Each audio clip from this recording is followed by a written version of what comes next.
much more than the palms in a sunny beach. Learn how to make it in Miami with Jolie. What's up, Miamians? It's your neighborhood, Jolie, and this is How to Make It in Miami. Today I'm on 54th Street with Miami Spine Chiropractor Clinic. Dr. Randall Thompson. What does the doctor stand for? Doctor, it's a doctor of chiropractor. So DC or DR. You go by TikTok, they swear I'm not a doctor. There's always some weirdo with something saying, oh, you're not a doctor. But I'm not gonna give them the rundown, tell them how much school I went to, tell them I got a bachelor's in biology, minor in chemistry, and tell them that all of the science that goes into chiropractic opposed to just what you see online of bone joints moving and noise and all that stuff. That's not what we go to school for. Friends, like, what's the whole beef between a medical doctor and a chiropractor? Like, what is the difference? Well, there's no beef. The thing is, one group gets more notoriety for just because, right? So when people think doctor, they think medicine or they think surgery. That's all they think, and that's all a lot of them want. But chiropractors do the complete opposite. So due to the fact that we do the complete opposite, and even medical doctors didn't used to practice that way, but when you have all of these, people say the Rockefellers came in and pushed pharmaceuticals and pushed the way that they practice, or even hospitals. Hospitals aren't ran by medical doctors, they're ran by businessmen. So this is why medical doctors may practice in a fashion that some may seem as unethical, right? And this is why even they have the number 3 leading cause of death is medical error. Chiropractors don't kill at nowhere near the same rate, but if you watch us adjust, it's always some jack-off medical doctor saying, oh, that's this and that and the third. But why don't we have these issues, right? Everybody has a family member that died at the hospital, and they may or may not have thought that the hospital was the issue. But you gotta look real hard to find somebody that got taken out by a chiropractor. But there's no beef. I love medical doctors. Me personally, some of my best friends are medical doctors. I know I sound like a white racist person saying that, I got some of my friends are medical doctors, but no, I don't have no problem with medical doctors, me personally. But there is a discord. Even PTs don't like chiropractors because, PTs, they get referred to by medical doctors, that's why. So they feel like they fall in line as an ancillary service. Chiropractors don't have to work under medical doctors. Some medical doctors even work for chiropractors. And did you always know you would practice chiropractor, or did you at once think you would be a medical doctor? No, I never want to be a medical doctor. Okay. I want to be an actor. But here I am. Seriously? Seriously. No, because I know you joke around and say that a lot, but it's like, so why did you go to school to be a chiropractor instead of going to school to be an actor? Well, I met with an agent, and the conversation was extremely uncomfortable. So therefore I said, you know what, if this is what Hollywood is like, chiropractic school it is. After graduating college and you came, I noticed that you already had a practice. Does that mean like the business side of it was already made for you, or did you come in, like how did that work? Well, I work with my dad, but my dad doesn't, I don't know if that's just Caribbean parents. They're not gonna give you nothing. They give you opportunity, but I started with no patience. Started with the ability to work, but people are like, oh, you had a silver spoon. Yeah, I had some things gifted to me in a sense, but when you're making $0, I don't know what kind of silver spoon that is, right? $0 with tons of debt. So it wasn't gifted to me to practice. The opportunity was there, but I had to go get it. And I had to grind it up. Has there ever been a time where you fell flat on your face where not even your dad could help? Nobody can help you at any situation. When you feel down or, got no patience. 0. I didn't start with it. I come out of school, nobody knows who I am. I'm Dr. Thompson. I don't give a shit who you are. You could call yourself what you want, but that doesn't mean people are gonna trust their health with your hands, literally, because I touch all my patients, right?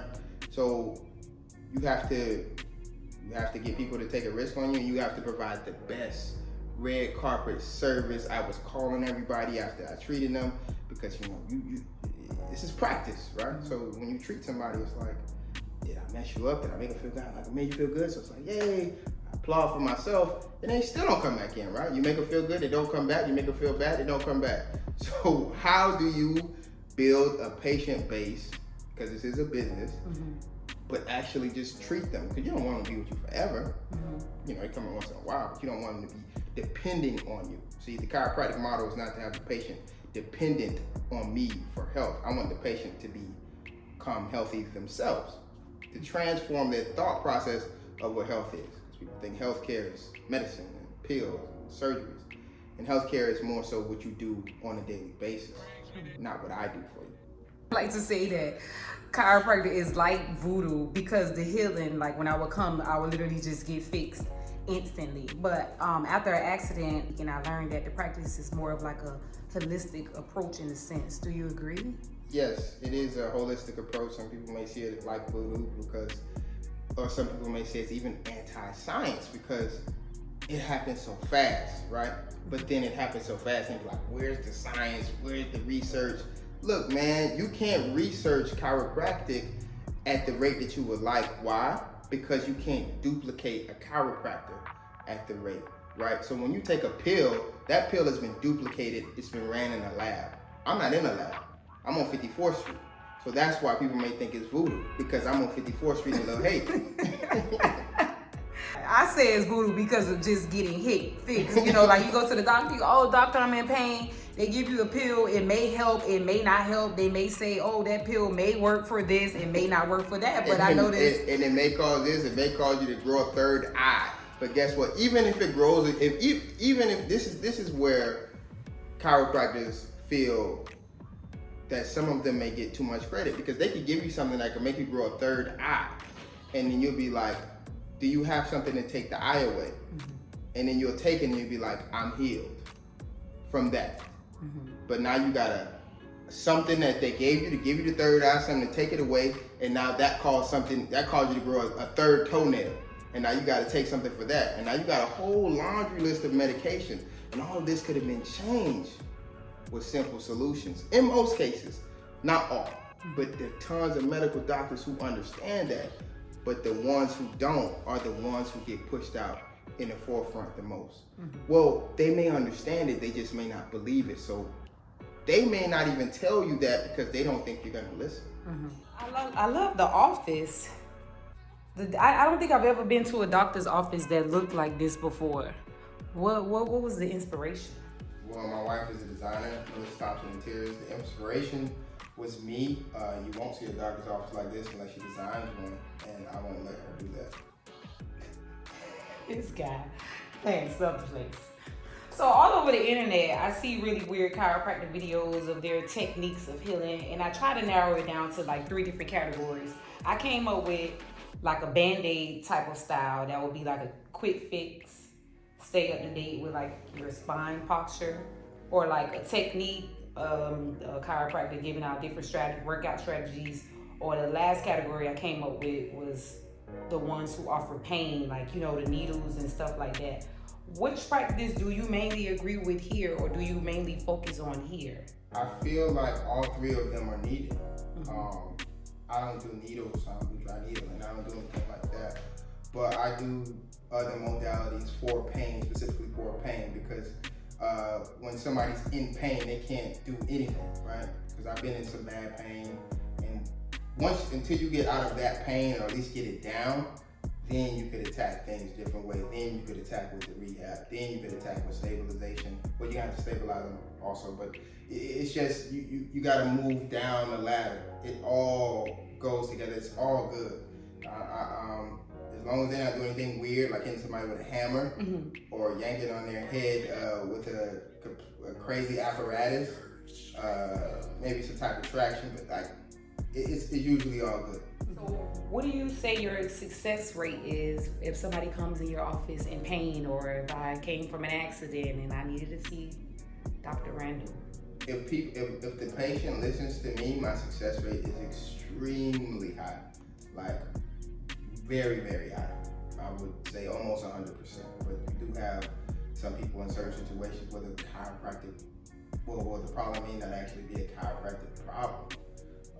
And I would then refer out. I understand, and I can't fix every single thing, and that's what all physicians have to understand. You are not the be all end all do all healer for each person. So in some cases you may need to refer out. Now that may be because the patient may not want to actually follow the guidelines that you actually put in place for them. People want to get out of pain, people want to be healthy, but they want to continue to do unhealthy things, right? So if I'm telling you your diet is inflammatory and you're telling me you got widespread pain and you can't stop eating Whoppers and you can't stop eating McDevils, but you want to feel better, but you may say what I'm doing is not working, well, it would never work if you continue to put garbage in your body, possibly. So how important is it to eat healthy while being with the chiropractor, or any doctor for that matter? Any doctor, death by fork is an extremely prevalent thing, especially in the Black community.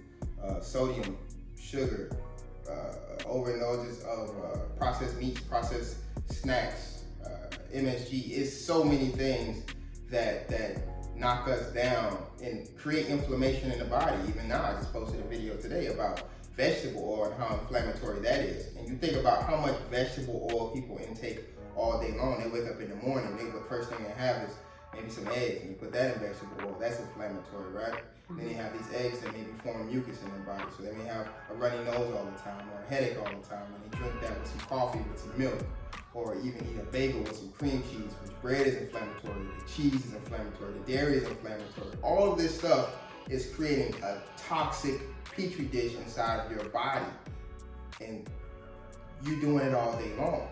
But then you pop up ibuprofen, right? Pop up ibuprofen for anti-inflammatory, but you've been putting inflammatory crap in your body, all the hours you're awake. Your snacks are inflammatory. It's just a sickness that you're stuffing down your throat. So I would say it's the most difficult thing to maintain, but it's the most important to me. So everybody will recommend that you work out at least 30 minutes a day. Does that help if you still eat so much bad food? I mean, it's gonna help. Yeah, I mean, still, if you're gonna eat crap, you might as well at least try to move around. I wouldn't say eat crap and lay down, but I would like you to eat better and work out. If you have them both, 1 + 1 will give you 2. But if you just got one, I mean, if that's all you can do, what can we do, right? Because some people may use the excuse of, okay, well, a healthy lifestyle is expensive. Yeah, well, it can be, but if you're buying soda, tap water is cheaper than soda, and people won't let that go. Even the processed juice with all the sugars in it, you can still go out for the tap water. We live in Miami, right? And I got a lot of family in the islands, so coconut water is everywhere, right? You can find you a poppy on the street, or you can find you a Jamaican dude or a Haitian dude. They'll cut you a coconut. That's a couple of dollars. But people will go down to the bar and smoke hookah for $45. So people prioritize their health and make it make sense to themselves. So we're working out. Do you work out? And if so, how often do you work out? I try to do something every single day, right? Even if I'm not actually working out, I go play some ball, or just, go for a swim, or maybe go for a jog. But it won't be like every day is not a strenuous day for me. I'm not a competitive athlete or anything like that, where I get paid for this. But I try to keep myself in the best possible shape. And I don't see why you can't do some type of physical activity every single day, right? Because people can sit around and watch Netflix every single day, but they'll say they need a rest day for exercise, but not a rest day for Netflix, not a rest day for eating crap. They don't need rest days for that. They only need rest days from healthy things, which doesn't make any sense to me. But, I'm just a crazy chiropractor, right? Speaking of athletes, do you work with athletes, or do you specialize in, because I know athletes must have a lot of injuries where they can... I work with some athletes, not as many as I would like, but they do require a lot of attention, right? A lot of real attention. They need like a personal, somebody just be there with them, because anytime you just pretty much putting a Band-Aid over each thing, they never rip it off, because they're constantly having micro trauma, running, jumping, sprinting, falling on the ground. There's always going to be some type of issue. So I do deal with some athletes, yes, and they definitely need chiropractic care. What about animals? Have you ever wanted to practice on animals? I see that as possible, though. It is, but me, no. I'm sorry. Some people could go adjust dogs. There's chiropractors that do dogs. They win. I also went to school with some individuals that adjust horses. They went with that too. I opt out for that. You know, those were one of those refer out situations I had. The dog barking too much, send it to somebody else on it. What would be your biggest misconception of being a chiropractor? The biggest misconception of being a chiropractor is that we hurt people. Like I spoke about earlier, we don't, and you would be hard pressed to find somebody who was severely injured or killed by a chiropractor. Even though what we do with the neck, it looks like we are breaking necks because you do hear the crack, but it's not the case. Because the chiropractic adjustment is not supposed to have rotation at all. Even some of my colleagues, I watch them adjust, and I see the nose turn way over here, and you ain't supposed to see that. It's supposed to be an actual lateral bend and a thrust repeated A, right? Don't practice it, it's not something you don't, it looks simple. We mess up each other a lot in chiropractic school to be able to come out and not mess up the general public. So when I was younger, we would crack our knuckles or our bones, and then somebody would tell us that it would give us arthritis.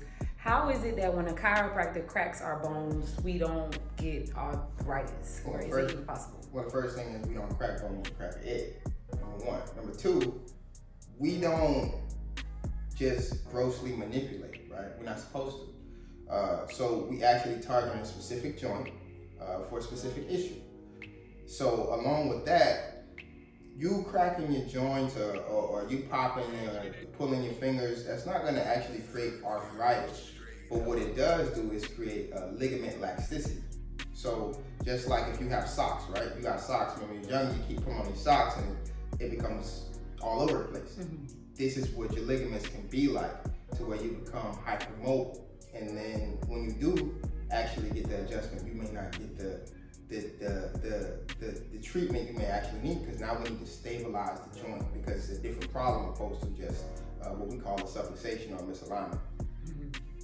So hearing all these stories of aligning backs and not wanting to work on dogs and helping athletes, what would you consider or say was your best success story in your practice up to date? My best success story is my first car accident patient. Dude came in and I was nervous. Dude came in. You nervous? Yeah, I was nervous because it was the first one. And he came in, and to this day, like I see him, you wouldn't know how bad he was messed up. He was airlifted to the hospital, broken arm. He was on crutches. And I'm like, this the first one I get. This the first one I get. And it took a while of me really pretty much getting him back to where he was. I mean, of course, it took a team to get that guy like that, but he couldn't move his hand, he couldn't move his arms, everything, surgeries everywhere, and I had to pretty much be an intricate part of his healthcare.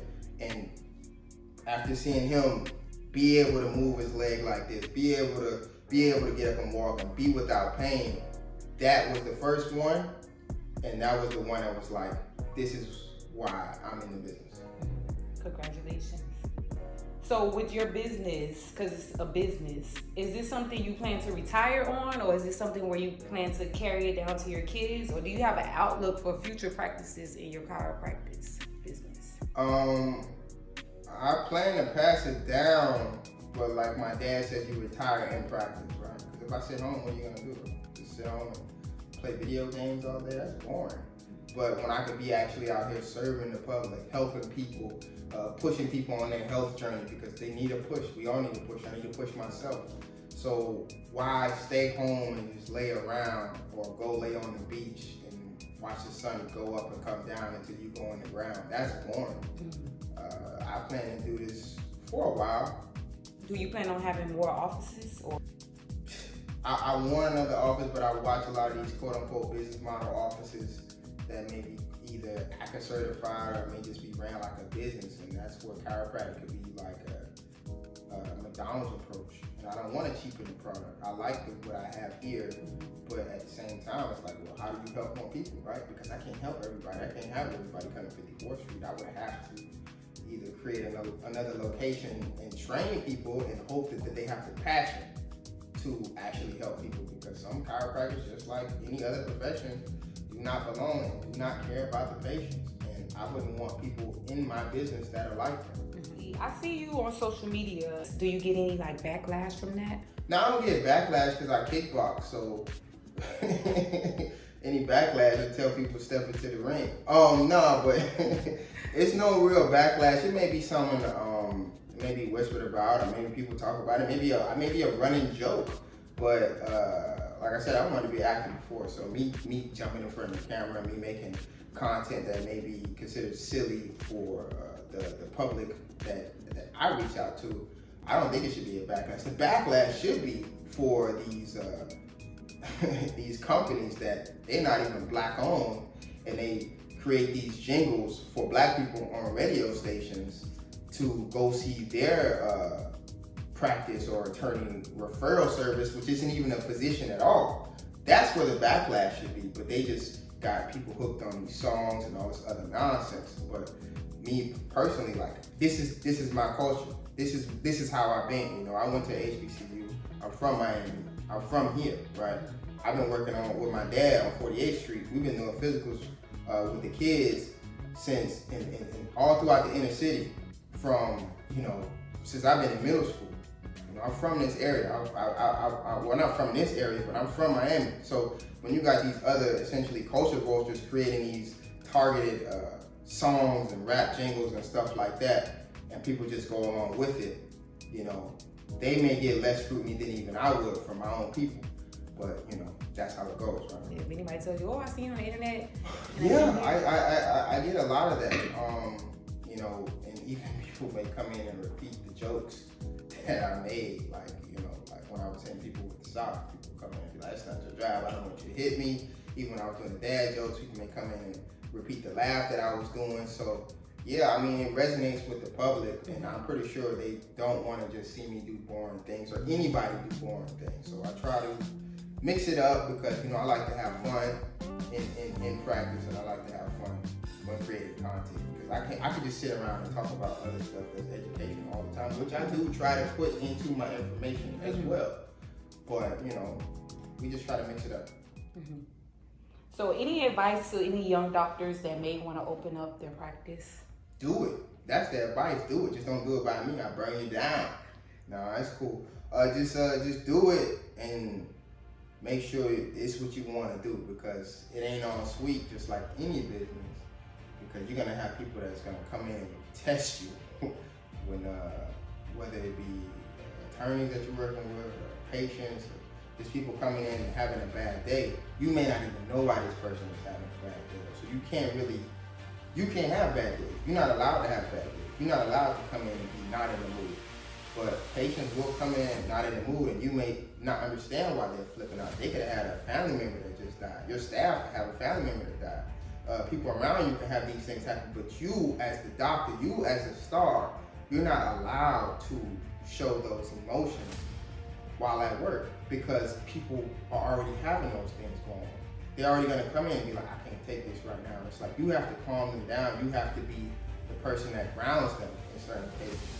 You can't come in here saying I'm not in the mood, or I'm feeling a certain way, or I don't want to deal with these people. Yeah, well, you may not want to today, but you better.